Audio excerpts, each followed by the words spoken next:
ఇక నమస్తే తెలంగాణ చూద్దాం మనం. నమస్తే తెలంగాణలో కేంద్ర పెత్తనానికి కత్తెర, రాష్ట్ర స్వయం ప్రతిపత్తి కోసం తమిళనాడు కమిటీ, కేంద్రంతో విభేదాల వేళ సీఎం స్టాలిన్ సంచలన నిర్ణయం, నిబంధన 100 కింద శాసనసభలో ప్రకటన అంట. మట్టి రాలిన మట్టి పూలు ఇప్పటి రాలిన దాదాపుగా 475 మంది రైతులు ఆత్మహత్యలు చేసుకున్నారని చెప్పి వీళ్ళు ఒక స్టోరీ రాశారు నమస్తే తెలంగాణలో. కంచగచ్చ భూముల తాకట్టు, లొసుగుల లోగుట్టు, 400 ఎకరాల తనఖాలో వెక్కిరిస్తున్న విధానపర లోపాలు ఎన్నో, ఫార్ములా రేస్పై గగ్గోలు, కేసులు, మరి ఈ ఉల్లంఘనలపై చర్యలేవి. సిఎల్పికి ఆ ముగ్గురు డుమ్మా, రాజగోపాల్, ప్రేమ్ సాగర్, వివేక్ గైర్హాజరు.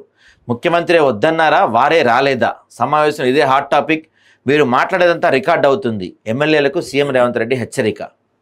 ఇక జూనియర్ కాలేజీలకు మంగళం అంటండి. కొత్తగా ఏర్పాటే పబ్లిక్ స్కూళ్ళలో కలిపేసే యోచన సర్కారుకు సిఫార్సు చేసిన తెలంగాణ విద్యా కమిషన్. ప్రతి మండలంలో 3 పాఠశాలల ఏర్పాటుకు ప్రతిపాదన, సిఫార్సులను వ్యతిరేకిస్తున్న అధ్యాపక సంఘాలు. చూద్దాం. మామిడిపల్లి రైతులకు మద్దతు, నమస్తే కథనం సంచలనం, రైతు సంఘాలకు సంఘీభావం.